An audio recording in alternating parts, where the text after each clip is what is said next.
In digital Marathi, जनतेच्या हक्काचं व्यासपीठ।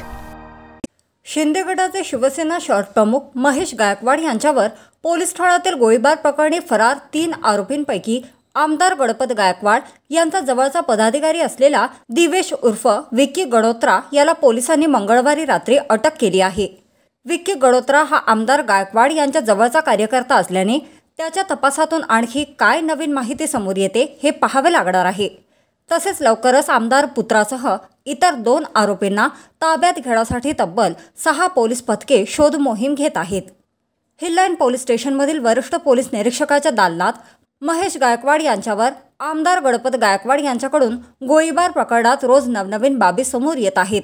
मंगळवारी या घटनेची दुसरी चित्रफीत समोर आली असून यातील गोळीबाराच्या प्रसंगी हाणामारीत सहभागी असलेल्या आणखी काही आरोपींना पोलीस चौकशीसाठी ताब्यात घेणार असल्याचे सूत्रांनी सांगितले आहे।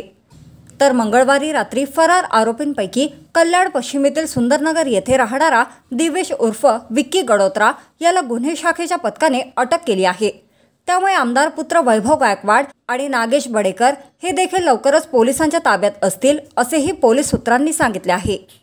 महेश गायकवाड यांच्यावर गोळीबार होण्याच्या काही सेकंद अगोदर आमदार पुत्र वैभव गायकवाड आणि विक्की गडोत्रा हे वरिष्ठ पोलीस निरीक्षकाच्या दालनातून बाहेर गेले होते। त्यामुळे प्रमुख 6 आरोपींमध्ये त्याचाही समावेश आहे। तसेच विक्की गडोत्रा हा आमदार गायकवाड यांच्या जवळचा कार्यकर्ता असल्याचे बोलले जात असून भाजपमधील उपमुख्यमंत्री देवेंद्र फडणवीस आणि केंद्रीय मंत्री कपिल पाटील यांच्यासोबत विक्की गडोत्राचे सोशल मीडियावरील फोटोतून त्याची भाजपाच्या वरिष्ठांसोबतची जवळकी समोर येत आहे।